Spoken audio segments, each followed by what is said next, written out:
నిన్ను చూసిన ప్రతి ఒక్కరు చెప్పాలి, వీళ్ళు నిజమైన క్రైస్తవులు,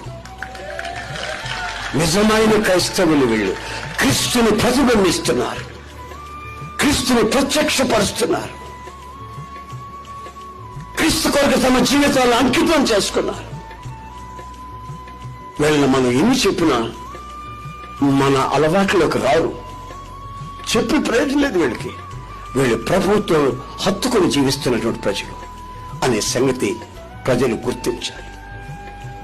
మనం ఏమి బోర్డులు కదిలించుకొని తిరగాల్సిన అక్కర్లేదు. నేను ప్రభువుని నమ్ముకున్నాను హో అని తప్పుడు వాయించుకోవాల్సిన అక్కర్లేదండి. ప్రభువుని నమ్ముకున్నాను హో అని నీ ప్రవర్తన, నీ బిహేవింగ్ గమనించిన ప్రతి ఒక్కరు చెప్పాలి, ఈజ్ ఎ ట్రూ క్రిస్టియన్, ఇతను నిజమైన